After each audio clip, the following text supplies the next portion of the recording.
Hi friends, ఈరోజు మనం 6వ తరగతిలోని పాఠాలు వాటి ప్రక్రియల గురించి తెలుసుకుందాం. మొదటి పాఠం అభినందన. ఇది గేయ ప్రక్రియ అనడంటే పాడుకోవడానికి వీలుగా ఉండేదే గేయ ప్రక్రియ. ఈ పాఠం యొక్క ఇతివృత్తం దేశభక్తి లేదా శ్రమ గౌరవం. దీన్ని రాసిన కవి శేషం లక్ష్మీనారాయణాచార్య. ఈయన రచనలు స్వరభారతి అనే గేయ సంకలనం రాశాడు. ప్రస్తుతం మన పాఠం కూడా అందులో నుంచే తీసుకోబడింది. రెండవ పాఠం వచ్చేసి స్నేహబంధం. ఈ ప్రక్రియ కథా ప్రక్రియ. ఇతివృత్తం వచ్చేసి నైతిక విలువలు. కవి చిన్నయ్య సూరి అనువదించిన మిత్రలాభం. మూలం విష్ణు శర్మ రాసిన పంచతంత్రం. విష్ణు శర్మ రాసిన పంచతంత్రాన్ని చిన్నయ్య సూరి తెలుగులోకి అనువదించిండు. దానికి మిత్రలాభం అని పేరు పెట్టిండు. దానిలోంచి తీసుకోబడిందే స్నేహబంధం అనే మన ఈ కథ సెకండ్ పాఠం. మూడవ పాఠం వచ్చేసి వర్షం. ఈ వర్షం అనే పాఠం ప్రక్రియ ఖండకావ్యం అనే ప్రక్రియకు సంబంధించింది. ఇతివృత్తం వచ్చేసి ప్రకృతి చిత్రణ. కవి పల్లా దుర్గయ్య. ఈయన రచనలు పాలవెల్లి, గంగిరెద్దు. నాలుగవ పాఠం వచ్చేసి లేఖ ప్రక్రియ, లేఖారచన ప్రక్రియ. ఇతివృత్తం చరిత్ర, సంస్కృతి. మన ఐదవ పాఠం శతక సుధ. ఇది ప్రక్రియ శతకం. ఇతివృత్తం నైతిక విలువలు. ఫస్ట్ బద్దెన గురించి తెలుసుకుందాం. సుమతి శతకం రాశారు బద్దెన. ఈయన పద్యాలన్నీ కంద పద్యాలలో రాశాడు. సుమతి శతకంతో పాటుగా నీతిశాస్త్ర ముక్తావళి అనే గ్రంథాన్ని కూడా రాశాడు. దూర్జటి శ్రీకాళహస్తీశ్వర శతకం రాశాడు.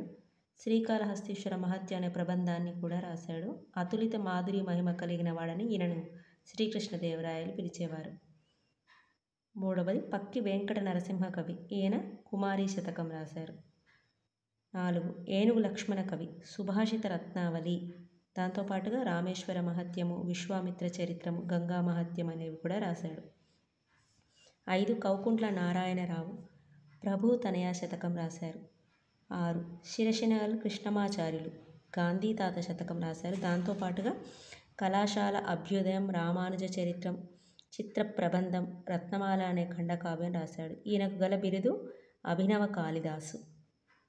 7 సూరోజు బాలనరసింహాచారి. భరతసింహ శతకం రాశారు. వాటితో పాటుగా కవితాకేతనం, బాలనృసింహ శతకం, మహేశ్వర శతకం, భగవద్గీత కందామృతం, వీరబ్రహ్మేంద్ర స్వామి చరిత్ర మొదలైన రచనలు చేశాడు. Doctor TV. నారాయణ భవ్యచరిత శతకం. వాటితో పాటుగా జీవన వేదం, ఆర్షపుత్ర శతకం, ఆత్మదర్శనం, అమరవాక్సుధా స్రవంతి వంటి మొదలైన రచనలు చేశారు. 6వ పాఠం వచ్చేసి పోతన బాల్యం. ప్రక్రియ కావ్య ప్రక్రియ. ఇతివృత్తం పిల్లల ఆసక్తుల గురించి. కవి డాక్టర్ వానమామలై వరదాచార్యులు గారు. ఈయన రచనలు పోతన చరిత్రము, మణిమాల, సూక్తి వైజయంతి, జయధ్వజం, వ్యాసవాణి, కూలిపోయే కొమ్మ, రైతు బిడ్డ అనే బుర్రకథల సంపుటి రాశారు. ఈయనకు గల బిరుదులు అభినవ పోతన, అభినవ కాళిదాసు, మధుర కవి, కవి చక్రవర్తి. 7వ పాఠం ఉడత సాయం. ప్రక్రియ ద్విపద ప్రక్రియ. ఇతివృత్తం సహకారం. కవి గోనబుద్ధారెడ్డి గారు. ఈయన రచన రంగనాథ రామాయణం, తెలుగులో తొలి రామాయణం.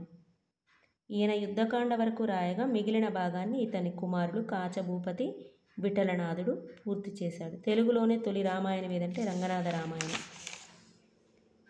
8వ పాఠం వచ్చేసి చెరువు. ఇది స్వగత ప్రక్రియకు చెందింది. ఇతివృత్తం సంస్కృతి, పర్యావరణం. మన పర్యావరణాన్ని కాపాడుకోవాలని చెప్పేసి దీని గురించి చెరువు దానంతట అదే మాట్లాడుతూ, స్వగత ప్రక్రియ అంటే దాని గురించి అది చెప్పుకోవడమే స్వగత ప్రక్రియ. 9వ పాఠం వచ్చేసి చీమల బారు. ఇది గేయ కవిత. గేయ కవిత అంటే పాడుకోవడానికి వీలుగా ఉండేది గేయ కవిత. ఇతివృత్తం వచ్చేసి వ్యక్తిత్వ వికాసం. దీని కవి పొట్లపల్లి రామారావు గారు. ఈయన రచనలు ఆత్మవేదన, మెరుపులు, చుక్కలు అనే కవితా సంపుటాలు, మహత్కాంక్ష, జీవితం అనే ఖండికలు, పగ, జైలు కథల సంపుట్లు రాశారు. 10వ పాఠం వచ్చేసి బాలనాగమ్మ. ఇది జానపద కథ. సాహసం. ఇతివృత్తం సాహసం గురించి తెలియజేస్తుంది. 11వ పాఠం వచ్చేసి పల్లెటూరి పిల్లగాడ. ఇది ప్రక్రియ పాట ప్రక్రియ. పాడుకోవడానికి వీలుగా ఉండేదే పాట. ఇతివృత్తం మానవీయ విలువలు బాల కార్మికుల గురించి ఈ పాట. దీని రచయిత సుద్దాల హనుమంతు గారు. ఈయన చైతన్య గీతాలు, బుర్రకథ, గొల్లసుద్దులు, పిట్టల దొర, యక్షగానం మొదలైన కళారూపాల ద్వారా ప్రజలను చైతన్యవంతులను చేశారు. ఎవరు? సుద్దాల హనుమంతు గారు. తర్వాత కాపాడుకుందాం పాఠం.